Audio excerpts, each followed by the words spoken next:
தமிழகம் வளர்ச்சி பாதையில் செல்வதாக கனிமொழி எம்பி கூறியிருந்த நிலையில் தமிழ்நாட்டின் கடன் நிலைமை அபாயகரமாக உள்ளதாக காங்கிரஸ் நிர்வாகி பிரவீன் சக்கரவர்த்தி விமர்சித்தார்.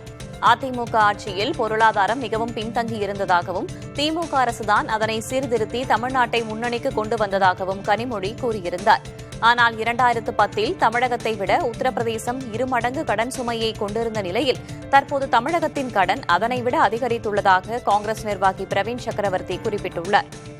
மேலும் வட்டி செலுத்துவதில் பஞ்சாப், ஹரியானா மாநிலங்களுக்கு அடுத்தபடியாக தமிழகம் உள்ளதாகவும் கொரோனா காலத்திற்கு பிந்தைய கடன் விகிதமும் முன்பை விட அதிகரித்துள்ளதாகவும் தனது எக்ஸ் தள பதிவில் சுட்டிக்காட்டியுள்ளார்.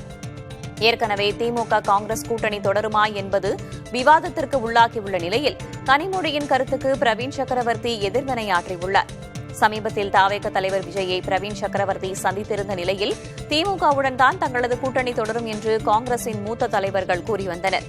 ஆனால் தற்போது திமுக அரசின் பொருளாதார கொள்கை மீதும் அக்கட்சியுடன் கூட்டணியில் இருக்கும் காங்கிரஸ் நிர்வாகி பிரவீன் சக்கரவர்த்தி விமர்சனம் செய்திருப்பது அரசியல் வட்டாரத்தில் பெரும் விவாதமாகி உள்ளது.